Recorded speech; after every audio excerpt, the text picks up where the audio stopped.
But food can have a greater meaning than just delighting our palates or even satiating our hunger. And in this case, it has the opportunity to change lives. And we're going to look at that through the lens of Lally, which is an awesome restaurant in the Dundee district.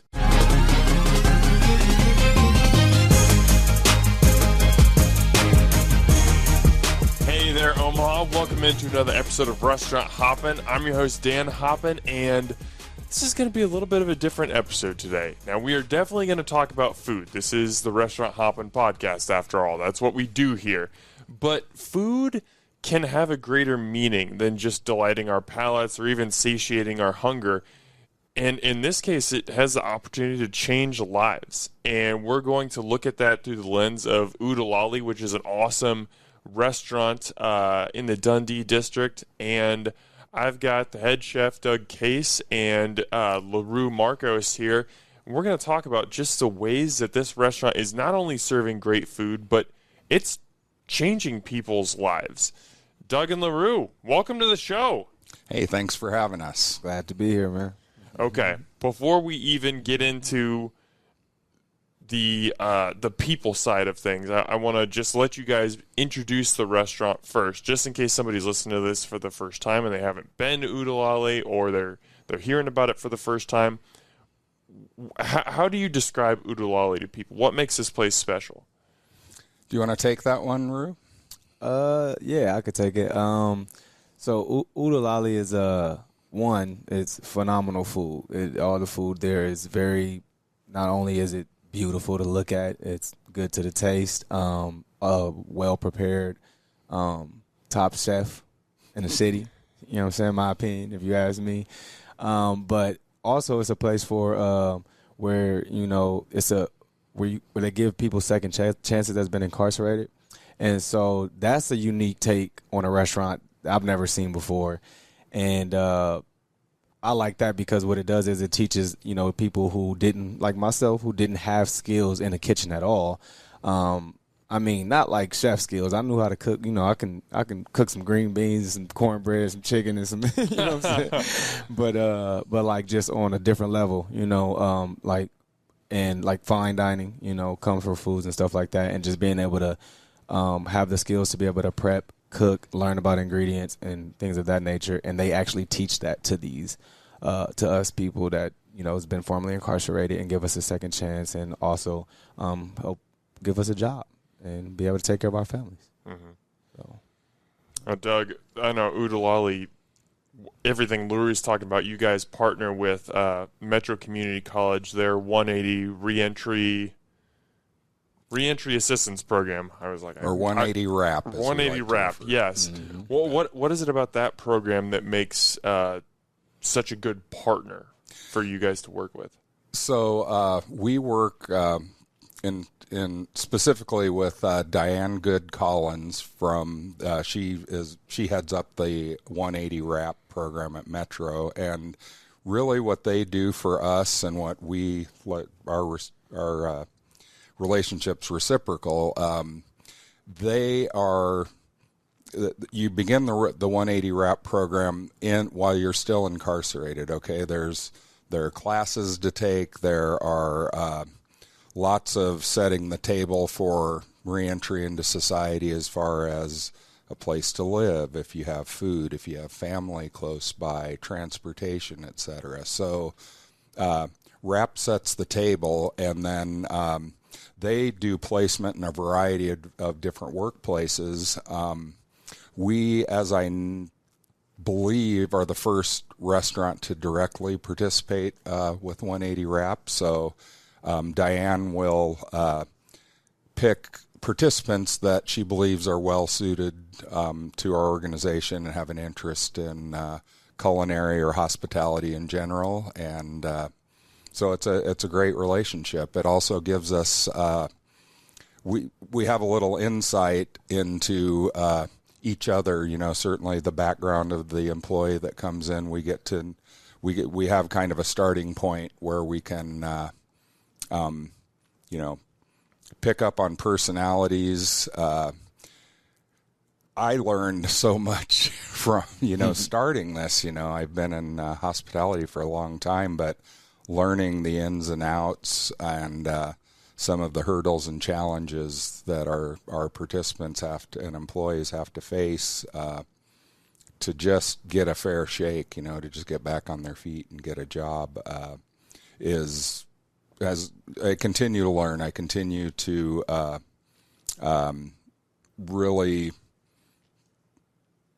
really place a high importance on just how difficult that has to be. And once you've gone through all that and you're just in the kitchen, we're starting from scratch. If all you've ever made is peanut butter sandwiches, we know that fine dining is really not different. If I have the time to show you a technique, it's the sum total of its parts, right? So I can, we can break things down and show our participants ingredients they've never used, techniques they've never used, and really, I think we're effective because we take the mystery out of it and we make it a very much an educational environment. So there's no judgment, there's no. It's just we just want people to get better. We want them to be comfortable. What I've seen is once people are kind of get past the newness of it and understanding the environment we have, people just open up. They take so much pride in what we're doing, and then it kind of handles itself after that. Actually, once the buy-in's there. We work very well together. New participants are brought into the fold, and I can pair them up with our existing participants so they have context immediately that, okay, there's somebody here that is where I used to be, and look what they're doing right now. And so I think that's a very powerful part of our model. Yeah. LaRue, you were the first graduate of this program, at least at Lally. I'm sure that's a great position of pride for you. What does this restaurant mean to you? It means a lot. It was it was something that the way it happened. I'm all into divine and universe, and the way it happened, it was just like I was looking for a job, and I was at work release. And we have 2 weeks to get a job. If we don't get a job within 2 weeks of job seek, then they put us back on what you call work detail, which you're getting paid like $2 a day to work like 8 to 10 hour shifts. Yes, our prison system needs work. But I ended up talking to Diane. I'm like, yeah, I need a job. She's like, what do you want to do? And I'm like, well, I was trying to do residential appliances. Like, what I'm saying? That's where I got my little trades or skills in when I was in prison. I was going to school for that. Like ordering the books and stuff, and she's like, well, I got a dishwasher job for you at the Lally right now, and we can do this until you figure out something else. That way you won't go back on work detail. So Tim, I love Tim. He came and pulled up on me. Tim Steinbach. Yes, Tim Steinbach, yes, CEO, executive director. CEO, executive director, they all them names. He's the boss, man. The boss. That's what we need to know, yes. But he ended up doing an interview with me. He drove to the Metro College, and he came and did an interview with me. And I tell this story, I've told it quite often, actually, where during the interview process, he's asking me what I want to do and all of that. And then he was like, well, I need a dishwasher and all of that. I was like, well, hey, I want to let you know that I do have a felony background. I've been in prison before. He's like, I didn't ask that. I remember that in the interview process. He said, I didn't ask that. He said that doesn't matter to me. Can you do this job? Can you do the work? Are you better now? And so that is when I knew. I was like, oh, give me goosebumps. Yeah, it was. It gave me the goosebumps. Yeah, and so I'm like, oh, okay. So this is. I was able to feel comfortable. I'm about to be a dishwasher. The transition was cool, and I went there and I worked hard. And I think, Doug, you can attest that I worked hard. This was the trial and error stages, so like it was like me and one other guy down there, and this is when we was there till like midnight some nights because we was just trying to figure it out. Like the ins and out going up and down the stairs. And I ended up working my way to prep and then the kitchen. And then next thing you know, I was calling tickets. It was a great experience. It was perfect for me. There was knowledge to this day. Like I even like, hey chef, can I get that recipe? Like, yeah, he don't keep them from me. He was like, downstairs in the book, go take a picture of it, you know. And like I love our vermicelli salad that we have there. But it means a lot to me because I've never worked in a place where the place that you work for actually care about what you're doing outside of work. They actually care about like the things you're getting into outside of work. And making sure that you have the time for your family and making sure that you're, you know, if you have a drug addiction, you're not relapsing, or making sure that if, you know, you're having issues with a place to stay or food, like this place is not only a job, but it's a resource. And for that, like that it's a compass for me. It's family. It's a guide. I love where I work. And like I said, it's not always, you know, like we have issues like every other place. We all have issues. But the way we sort through them is different. The way that we react and respond is different. There was a term used that I've never worked in the kitchen before this job. And they said, Nick, I think I said it. He was like, that's one of our staff. He was like, this is a calm kitchen. And I was like, what's a calm kitchen? He was like, well, you ain't worked in another kitchen. You know what I'm saying? This is a calm kitchen. And then I remember Chef telling me stories about people he worked for, pans was flying across the room and stuff like that. We don't deal with none of that here. Everybody communicates. Everybody talks. It's like the camaraderie's there. The synchronicity's there. Everybody, you know, fills in all the puzzle pieces, and it works. And it works good. So that's what I love about it. You said that you feel cared for outside of work. What does that look like? How is this restaurant cared for you? Oh, well, when that's a great question, actually. When I did 3 years of incarceration. When I got out, I had been away from my family for a long time. I got family in Mississippi, and then my mom was in Texas. And my mom, that's my mom. You know what I'm saying? That's my girl. And so I was kind of like homesick, missing my family. Although I wanted to be free, have job stability and all of that, I really wanted to go be with some family. So I'm going to Texas to go be with my mom for a little bit, and thought I was going to be down there permanently, trying to start a new life. Struggling to like try to figure out like money wise how to get down there and all of that. And I think I was just talking in the kitchen or something, and I remember Doug was like, well, why don't we pay for your luggage to get down there? Like, we'll all your stuff that you got in storage, because I had stuff that was in storage in someone's garage while I was incarcerated, and I needed to get it moved to Texas. He's like, well, why don't we get it? We'll pay for it to get down there. We'll talk to Tim and we'll get that together. That's one.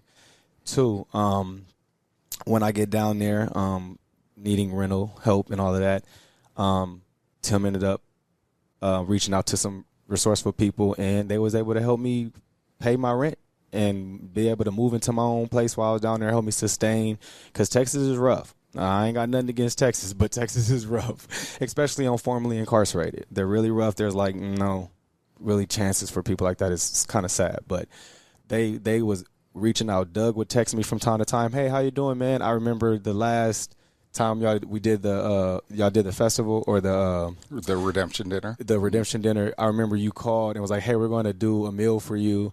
And I'm like, I'm all the way in Texas. I don't even work there no more. And they was like, what is your favorite meal? We're putting it out there. We're doing that. And so like they kept like reassuring and affirming like the family structure, the family values, and just friendship, and then just that right there was like, oh, I have a home. I have a place where there's people who actually genuinely love and care for you. And then when I needed to come back to Nebraska because it just wasn't working, I couldn't find a job in Texas that wasn't paying more than $12 an hour for a formerly incarcerated person. I have children. You can't live off $12 an hour by yourself, let alone, you having children and all of that. So it was just a different, I don't know how they function down there, but I shouts out to them. You know what I mean? I don't know, but it was rough for me. It was really rough for me.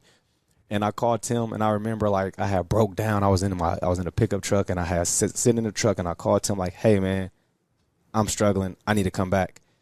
Or I was like, can I come back? That's what I asked. He was like, when can you start? And I was like, he was like, can you start tomorrow? And I'm just like, I got to get up there. I got to get a place. I don't have a place to stay. He's like, give me a couple hours. I'll call you back. In a couple hours, he reached out to Diane, Good Collins down at the Metro 180 Rap, and then within 2 hours they had a place for me to stay, and said, so yeah, let us know whenever you come back. We got a place where you can stay. And so like that was very like the speed first off was overboard, you know what I'm saying? But it was just like that it showed me what I meant to them, and now I'm showing them what they mean to me, you know. And so it's a mutual relationship. I love Uda Lally. I love Metro 180 Rap, Doug. I've learned so much.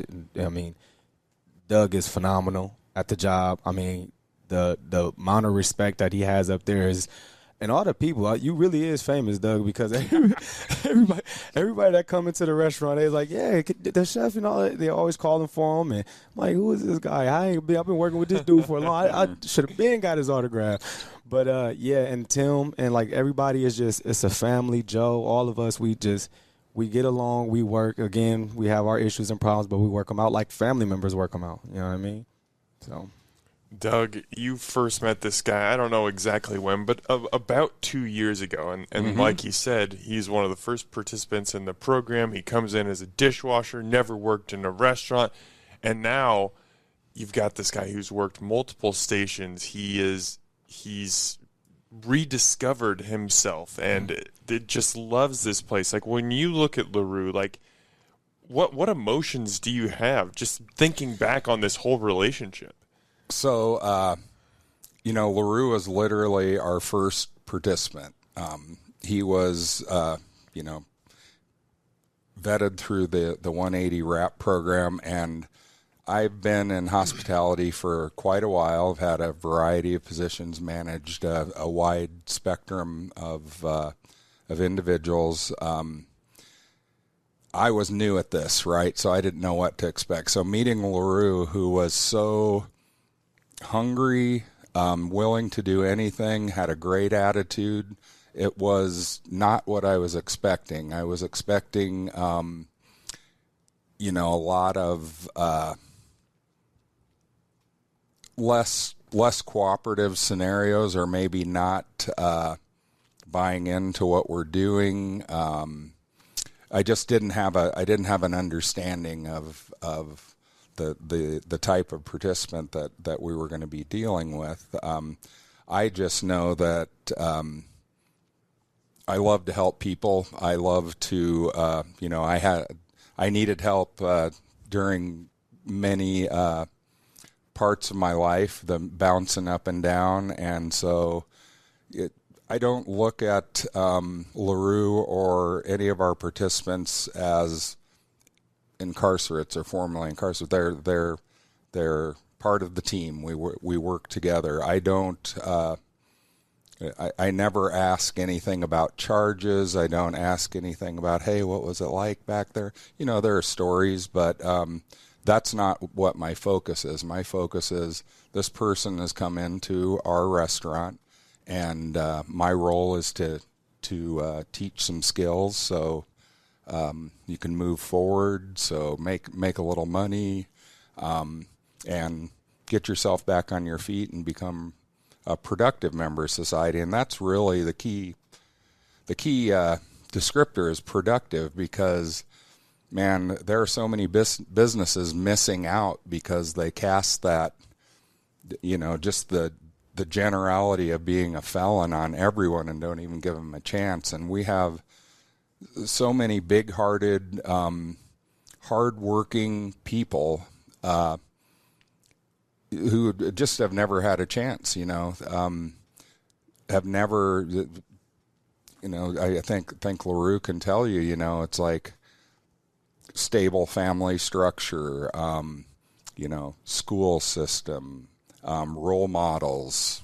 There are just so many bouncing around in group homes, foster homes, So the table was never really set for them to begin with.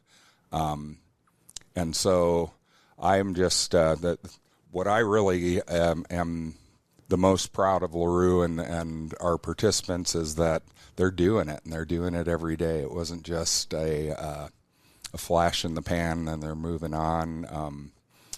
I've seen I've seen somebody's life transform in the course of 2 years and continue to take the upward trajectory, and that's all I need. The food's great, but it's all about the people. I'm really curious from your perspective. You mentioned you've had a career in the hospitality industry, but this part of the job was new to you. How have you seen yourself grow the most in the last couple of years? I guess one thing is my priorities have shifted quite a bit. Now, I, like many chefs early on in their career, we were modeled, I would say, to be aggressive, to be maybe overly so, to be fairly autocratic. Not really much room for discussion. It was the chef's way, or it was a very rigid, high intensity. I don't feel like there was necessarily a culture in caring in some places that I've been in. Others, developed some really tight kitchens, but I've been doing menus, and I've been doing the food part of it. It's very rewarding. I really do enjoy, sharing what I know, but what I get out of going into work every day is just saying hi to everybody.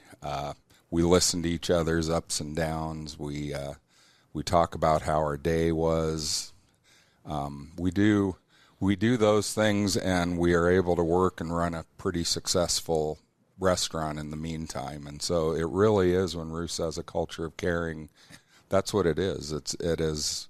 We do genuinely like each other. We don't really.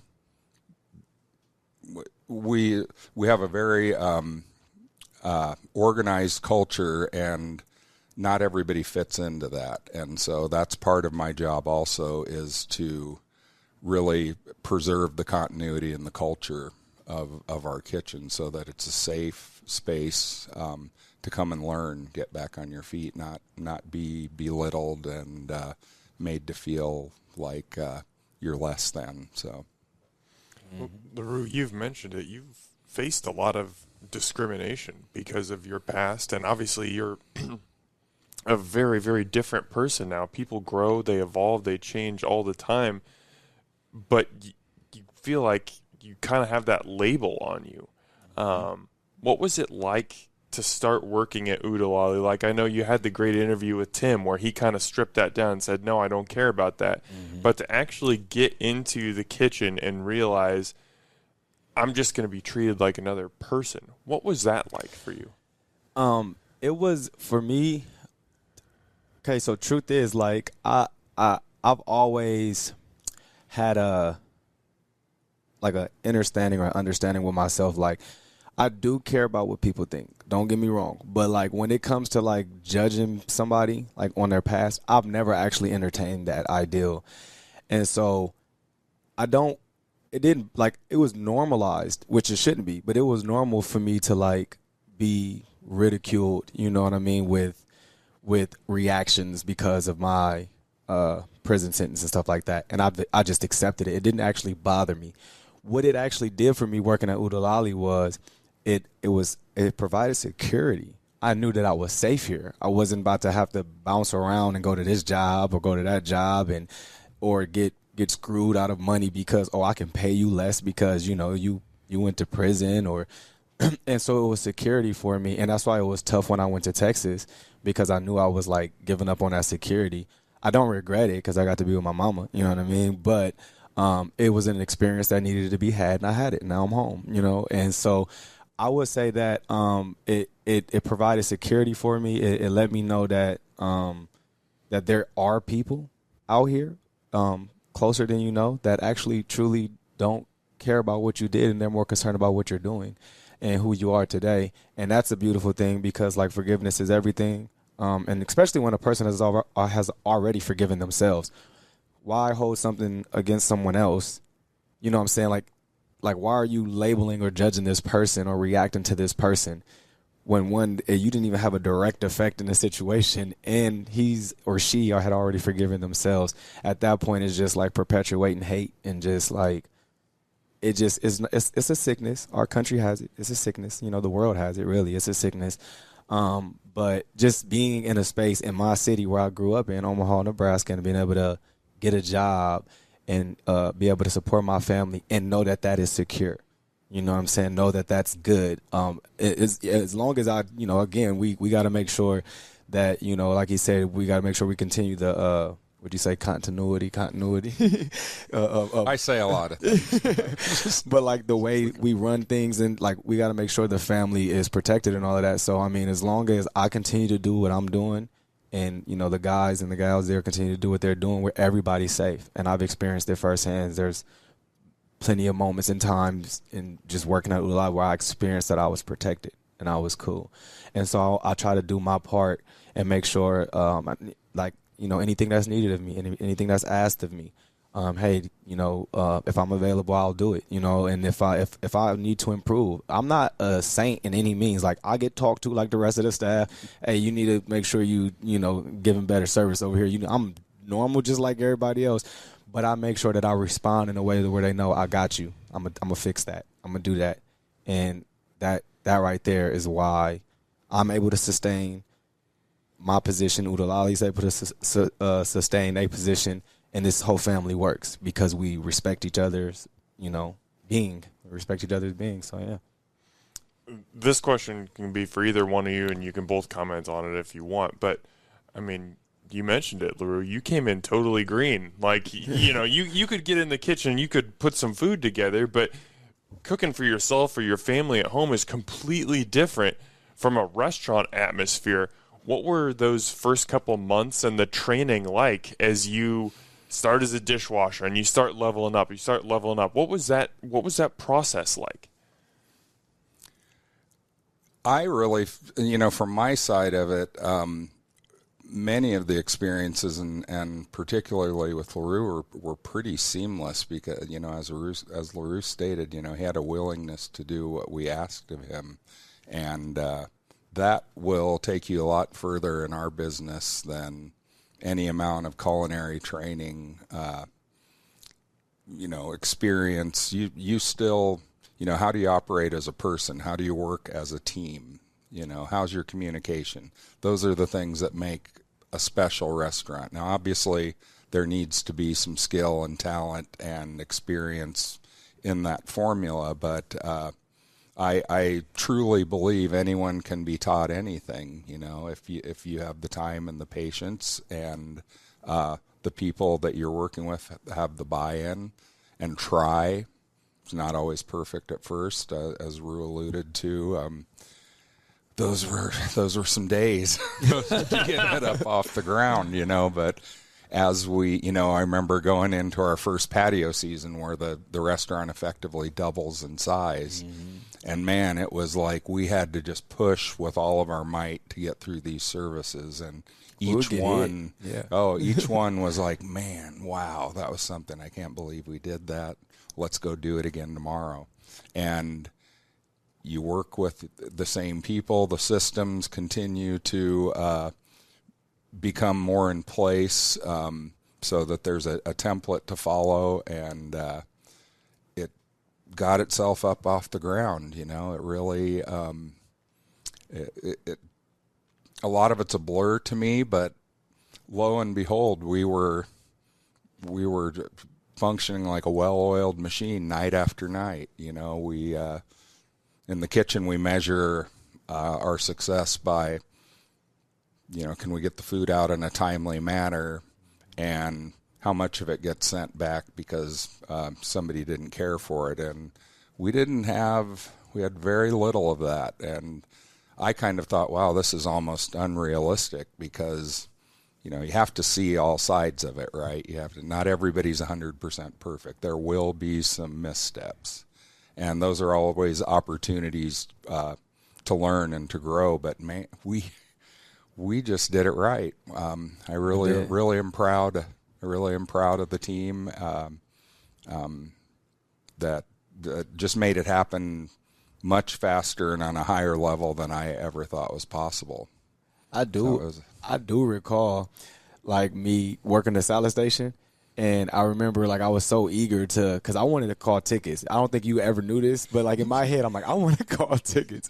So I'm like, and Chef was working the other side of the expo, and I think at that time it was another sous chef kind of like calling tickets. But I remember like we have the tickets hanging on the rail right behind the salad bar, and I remember like, hey, get that going. And Chef was like, LaRue, let them do what they're doing. Let them do what they're doing. I'm like, oh yeah, bro, you want to get there for LaRue? You just stay over there on the salad station and let them do it. Because I was just so eager to just like grow in it. And then like I had made a joke the other night during the event and everything. It's a joke, but it wasn't a joke. I remember when he first told me the julienne, the carrots, and in my head I'm like, Julianne, who's that? Who's? And I said that the other night. I'm like, we need to go get Julianne to come cut these carrots. But yeah, I didn't know what it was. So just learning the term, and everything was, I'm talking about from scratch. Like I knew nothing. I knew nothing, like none of the kitchen language, none of the terms. I didn't know how to sharpen a knife. Like I didn't, you know what I mean? So like they're teaching babies. You know what I mean? Like, and so it's cool. Now I got the experience. Now I got cutting boards. I got sharp knives at my house right now. I'll be Julianne in my carrots. So yeah.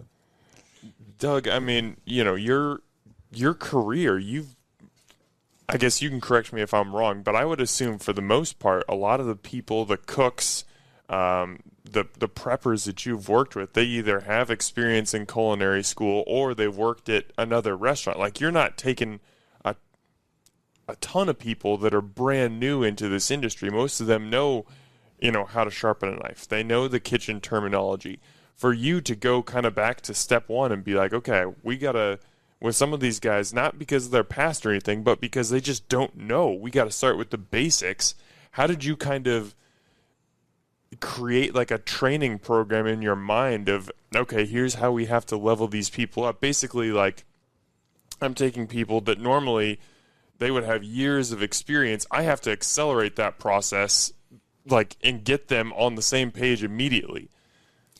Here again, it's just breaking it down into the sum total, and take our lobster roll for instance. That's prepped by one team of people. It's the product is managed on the line by another person. It's assembled by yet another person, and then it's served through the window, and out onto the floor. And so when you break down all of those pieces, it's easier, I think, to teach a skill like, okay, this is how you toast a lobster bun, right? Let's work on that for a while. This is in the prep kitchen, this is how you make the sauce. I don't try to be too autocratic. I want to see, what do people think about this food too? So it's like I value my employees and participants' opinions as much as I do, the public. And so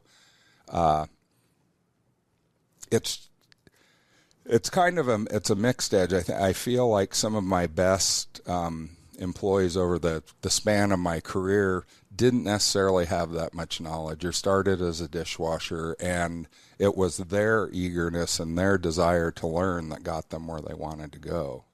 I've also seen the other side of it where you have somebody with a high degree of skill and a lot of experience, but not a lot of qualities of camaraderie or willing to share your experience and wanting to be on one plane when everyone else is on a different plane, and just having that ego piece, and that doesn't always mesh well in a kitchen. So it has to be a combination of skill set, certainly determination, because when it gets going in there,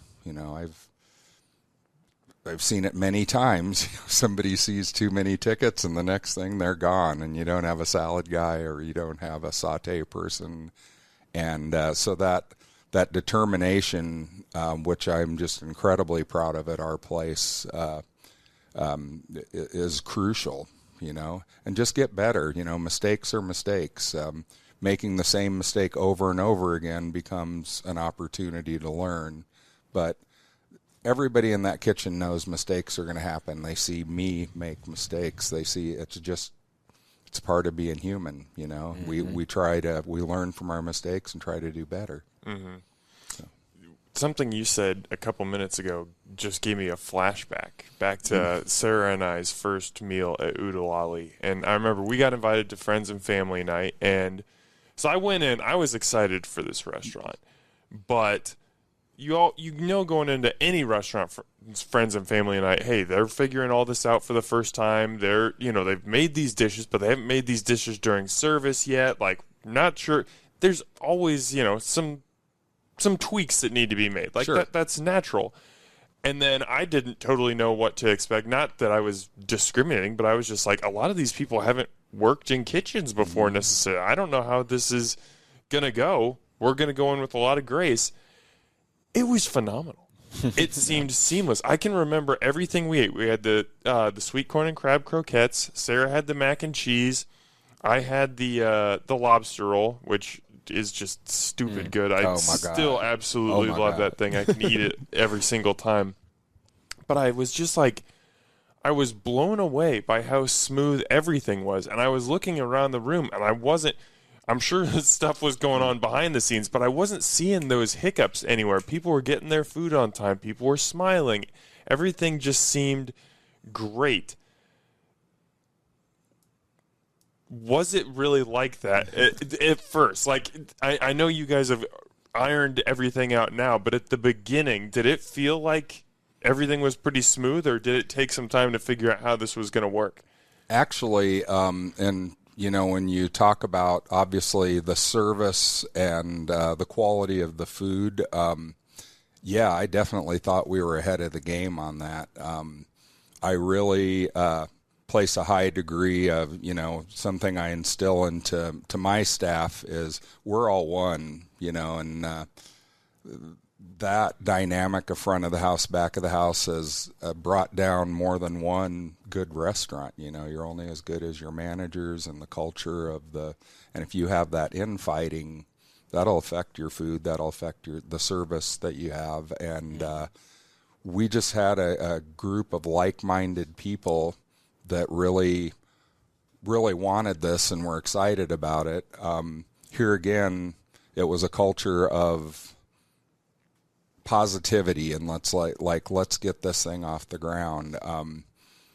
I was pretty hard on the kitchen just in a way that teaching sense of urgency. So right out of the gate, and Rue can probably attest to this, I was pushing, speed, and it worked. Coordinating and communicating, and had a pretty high standard for that, I guess. And it was work out of the gate, to maintain that standard and to continue to enforce it, but also a lot of work done by the people that I was teaching, because they were buying into it, and they were, they had the yes chef attitude. They had we're helping to build this, and we're going to make it happen.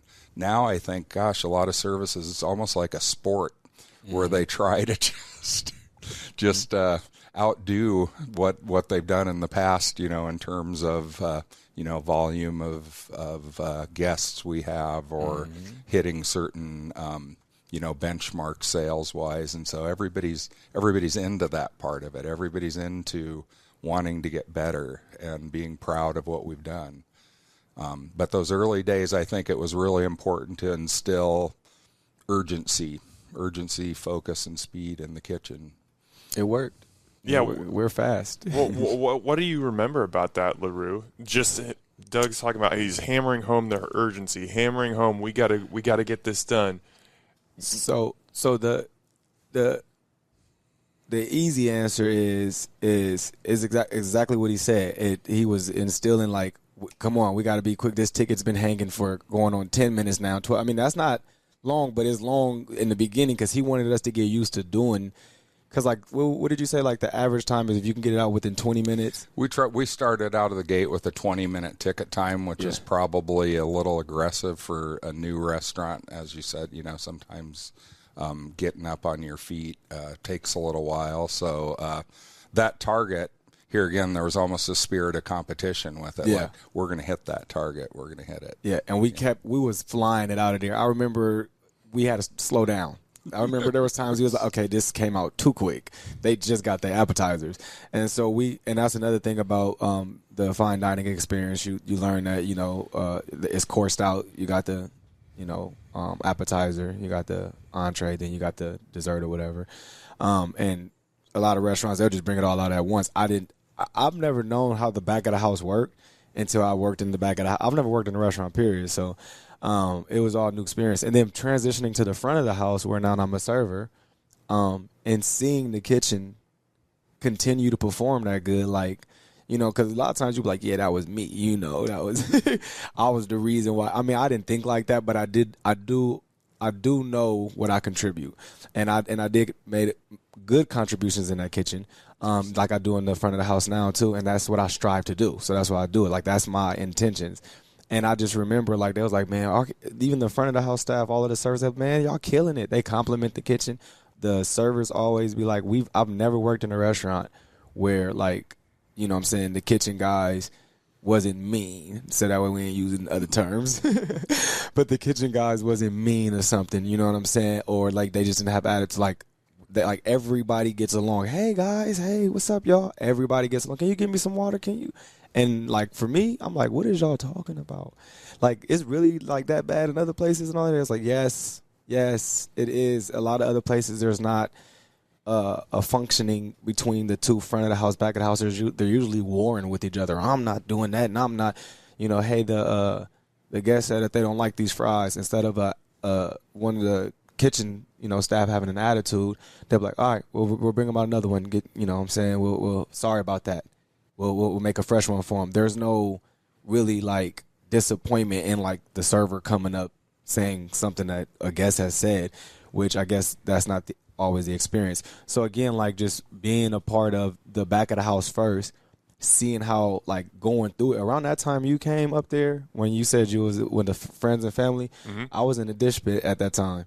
And that was the nights when we was there till like midnight. So that was what was going on. You said it looked smooth, but we was piling up dishes down. I mean, we had racks of them, and I wanted to get them all done. And they would wait. They would wait after work. Ben and Bennett, they would the managers for the front of the house. They would wait, and and some nights when it was cold, because I would catch the bus. This one I didn't have a vehicle, and you couldn't drive when you were still at the work release center. You had to wait till you got out.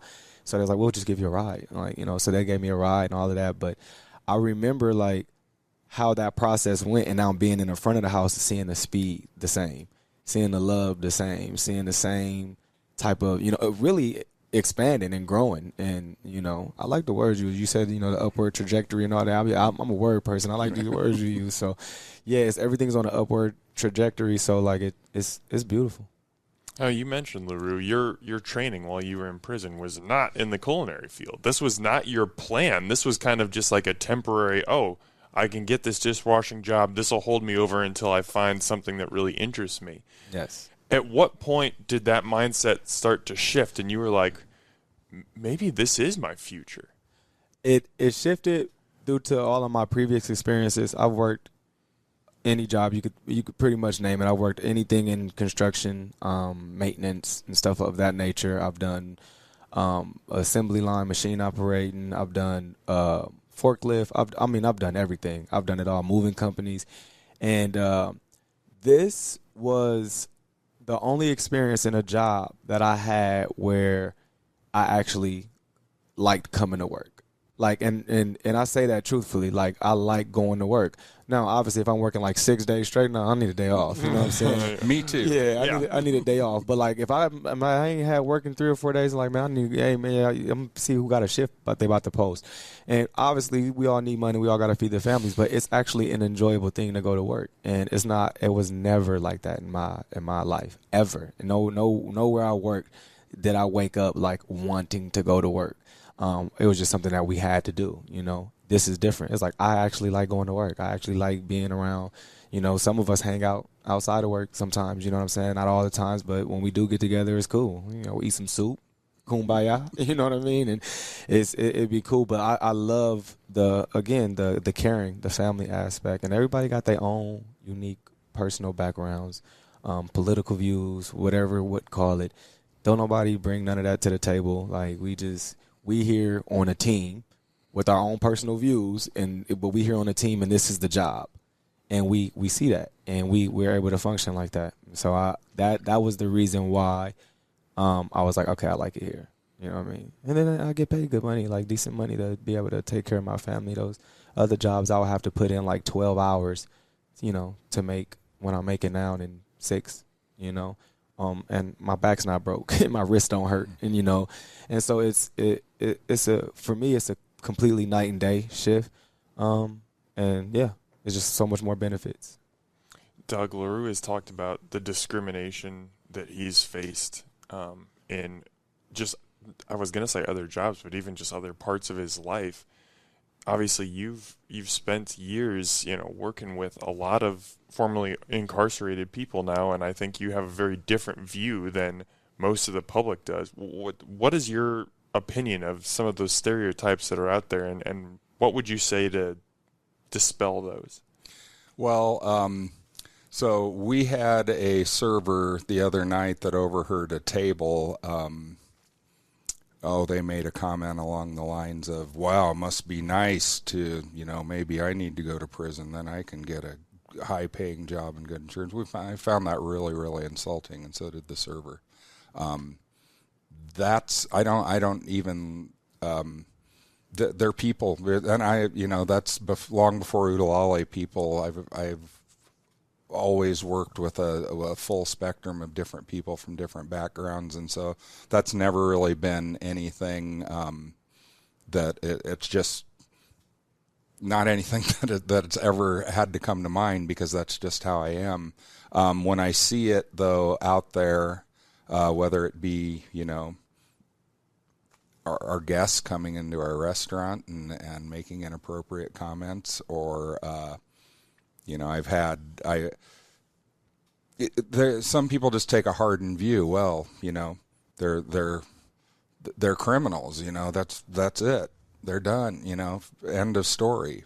People just want to be dismissive about it, and I'm a pretty fierce defender of what we're doing, and I just take a very, very dim view of that type of attitude and behavior. We don't see it in our place. It's not an issue in our place. Like LaRue said, we all come to work. We're all there for a common purpose. We all like and respect each other. It is disappointing to know that there are people that are only going to live within the framework of their own lives and experiences, and expect everyone else to stand in, to fit that mold. I think especially you see it from people that have not ever worked in the service industry or hospitality industry, or worked retail, or worked in a position where you have to serve somebody else.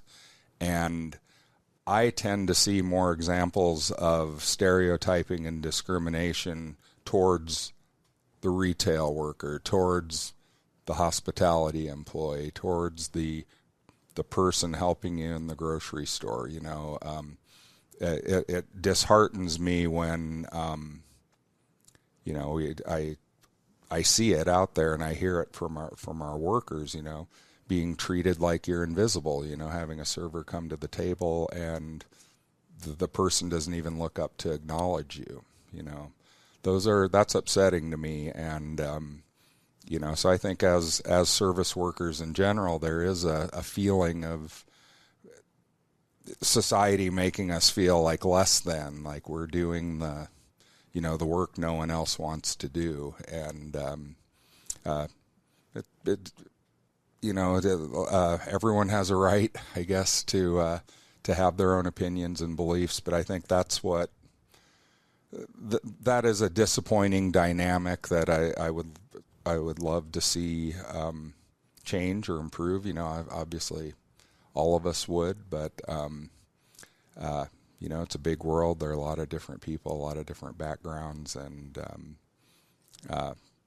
we'll be true to what we believe in, and just hope that other folks can come around and maybe look inside themselves and or have some empathy for someone that's trying to help you. Not only are they trying to help you, that's how they make their living. So that's my little soapbox on how I feel, regardless of race, color, background. Serving people seems to be it seems to be looked down upon by some members of society, and that's something I'd love to see change. I'll do what I can, but that's kind of where I'm at. I think you're definitely right about that. Unfortunately, you can only do what you can do, but I think what you guys are doing at Lally helps to change those perceptions. It's not just about former felons, but also just service people in general. Sure. And when someone does treat you in not a great way, how do you respond? Do you continue to have that just that air of service and just I want to make this the best that I can for you, or do you get defensive? And from everything that I've seen, you guys are very much, you let that slide off your back, and yeah, it might hurt, but you keep going, and I think that is what will help change people's perspectives. At least I hope so. Absolutely.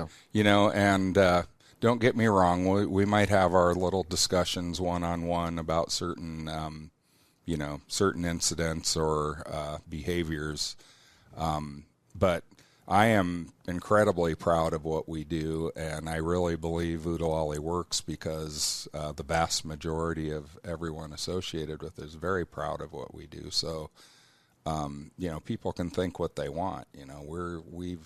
We've put together something special. Like I said, I've worked in this industry a long time. I have employees that started as dishwashers that are now making a good living in other professions or in hospitality. So, if you work in this industry, don't ever feel that what you're doing doesn't have meaning, because there's a place for everybody, and you just don't know how you impact people on the day-to-day. So we hold our heads up pretty high and try not to. And my personal, I guess my personal take on it is some people just don't know. They just weren't raised that way. They weren't, that wasn't modeled for them to, treat everybody the same or with equal respect. So we're just gonna keep doing what we're doing, and we couldn't be prouder or happier. Absolutely. As we're recording this, a few weeks ago, you guys had your, what I hope is going to continue to be an annual tradition, the Redemption Feast. But I want to go back to the first one. So we're going back to 2024. And this is a dinner where it was a 5-course dinner. People had to buy tickets to it. But every course was based off a memory from someone on the team. So, like, it could be a peanut butter jelly sandwich that they ate every day at school, or, oh, my mom made the best, chocolate chip cookies or whatever.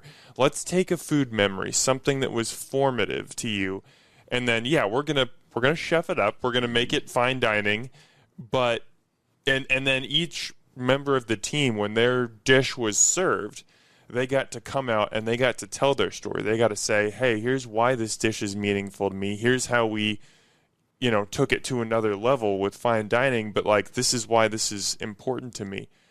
What was that night like for you, Doug? I know that things were kind of crazy down in the kitchen, but to know that these people who are behind the scenes all the time, the people who are, they're not the chef, but they're working salad, they're dishwashing, they're doing the other things, but they were the ones who got to be elevated. What was that like for you? Well, number one, I really believe everybody needs to be recognized for what they do, and not just on a professional level, but where did you come from? Who are you as a person? So it just, I recall you and I kind of brainstormed that project to let it become what it was, and it was incredibly meaningful. Physically, we have a 100-year-old building with multiple levels, and it was a very difficult service to execute. I'm not going to lie; it was our first time trying to do anything. We learned from opportunities from the previous one, and this year I felt like we had our legs under us a little bit better in terms of just coordinating the courses and plating. It's just, but what really. There's just so much impact in seeing the smile and in some cases the tears, of someone that's like, oh, this is something that was important to me and my family, and I get to share it with other people, and the people that I work with and the people who come to our business. I had this year, Dave, I'm going to tell the story of Dave. Mm-hmm. Dave had an odd, German-Russian background, and his favorite dish was called noodles and butter balls. So, new to me. And so I really needed Dave's perspective to try to execute this. And so I worked a lot side by side with him.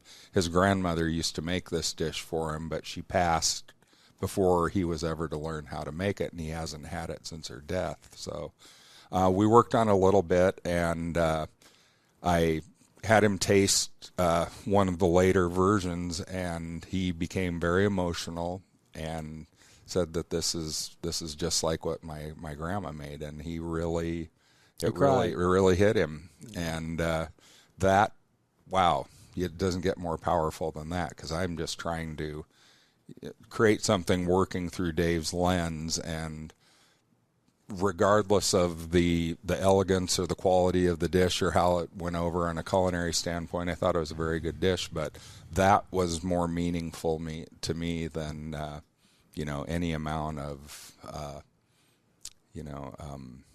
I guess celebration over the whole deal. That's mm-hmm. That was really something that'll stay with me. As we wrap up here, I want to close with a question for you, LaRue. And just when you look back at this experience and where you are now and how you've grown, what is this restaurant and this relationship that you have with Chef Doug here? What has this meant to you? I'm able to see who I am. In a world where there's so many distractions, it's easily to, when you're working all the time, children, social media, whatnot, just a fast-paced world, being at a place where you're comfortable, where you can express, I can be. I can say that I'm able to identify and see who I am, see what my position is, and that's what it's done for me. It gave me a form of identity. Like I said, I had a long life before this, and I'm sure I'm going to have a long one after this too. But just like the contrast of a person who doesn't know who they are, right? And I grew up in these communities.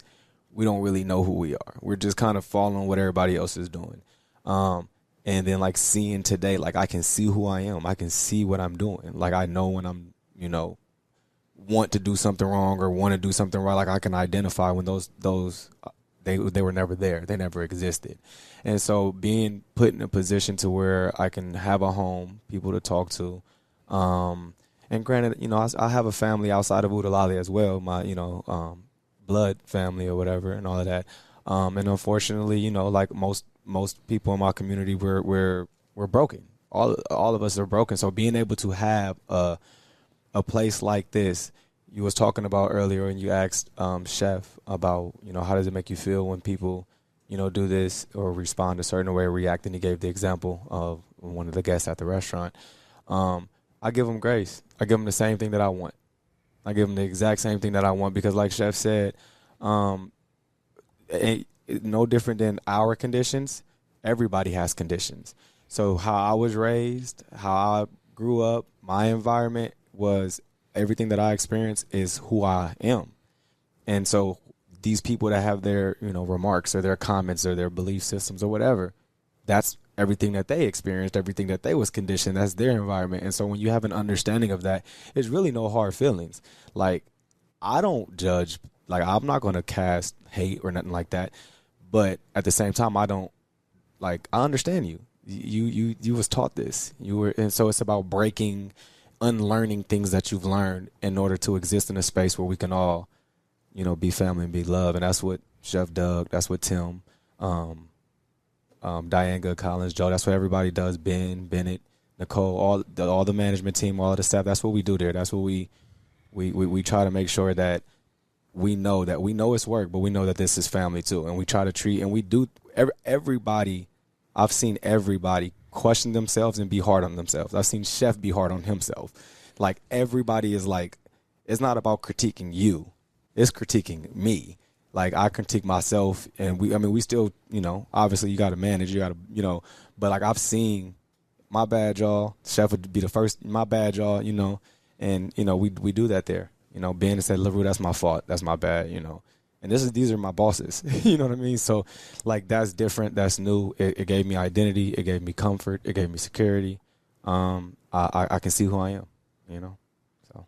That's a beautiful way to sum up this conversation, I think. And people listening, watching this, I would tell you, even if this were just a normal restaurant, go to Lally and eat, because we barely even got to talk about the food, but the lobster roll is incredible, the mac and cheese is incredible, the short rib fries, and vermicelli salad. Don't forget about the vermicelli. I haven't had that yet. You're giving me another reason to come back. But like, I totally slept on the burger. I came in and had the burger a couple weeks ago. That's top 5 in the city. Easy. It's so good. So just go to Lally and eat, because it's fantastic food. But also go to Lally because when you spend your dollars here, you're supporting not just a restaurant, not just a chef, but you are supporting a mission, and you are helping people who so much of society isn't putting in the time to help them get back on their feet. This is a place that deserves our support. So go and eat at Lally. Guys, thank you so much for the hard work that both of you have done and will continue to do to make this effort and this project and this restaurant a success. Thank you for giving me the time to come on the show today. This was awesome. I absolutely love this. Well, thank you for having us. Yeah, for sure. Always a pleasure. Yeah. Omaha, as always. Oh, sorry, you got something else? No, I was about to say I'm famous now, so. You are famous now. You're going to have your own podcast soon enough. Omaha, as always, thanks for eating with us.